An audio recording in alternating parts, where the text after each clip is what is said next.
100 Facts About Cats Part 1. Many people are allergic to cats, but did you know that cats can actually be allergic to humans too? If you love cats, you're in for a treat today, as here we have 100 cat facts you won't want to miss. They're cute, they're furry, and they're one of the most popular house pets in the Western world. Have you ever wanted to overload yourself with an enormous amount of awesome facts about cats and kittens?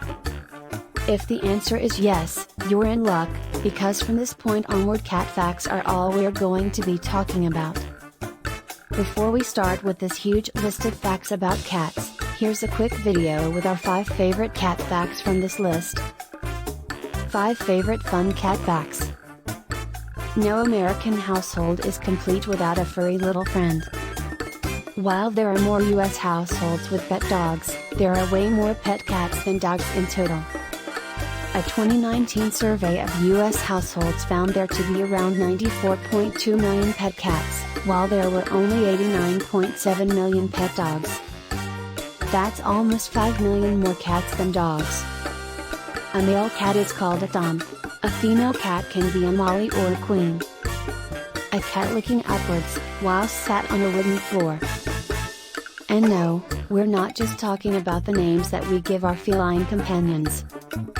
What we're talking about is the technical term to refer to cats by their gender. A male cat is specifically called a tom, but a female cat is more complex.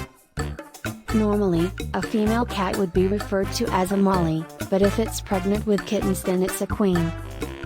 The saying "a cat always lands on its feet" isn't just an old myth. A cat on a fence about to take a leap. It's actually accurate, in most cases at least. Cats have a natural ability to land on their feet called the riding reflex. This reflex allows cats to quickly assess which way is down and rotate their bodies while in midair. The higher the fall, the more likely a cat is to survive it. A cat falling from a tree, but in full control. It turns out that if a cat falls from a lower height, say less than 7 stories high, then it's actually more likely to be injured.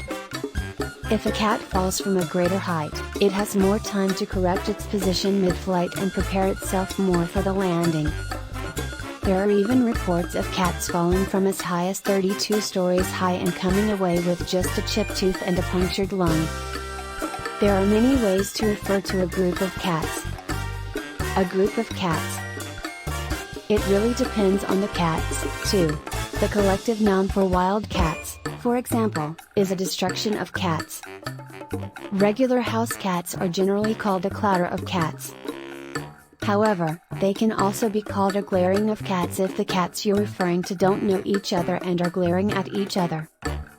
There are also quite a few ways to refer to a group of kittens. A group of kittens sat on red cloth. The most commonly used collective noun for kittens is a litter of kittens. They can also be called an intrigue of kittens due to their curious nature. An entanglement of kittens is another name, as it's often hard to tell where one kitten ends and another begins when they're playing. Finally, they can also be called a kindle of kittens, although this usage is less common. It's been scientifically proven that cat owners are healthier people. A cat looking shocked at the doctors. Patting a cat has been proven to release oxytocin, which lowers stress levels. There's also a clear link between cat ownership and a lowered risk of strokes or heart problems, as a cat's fur lowers blood pressure,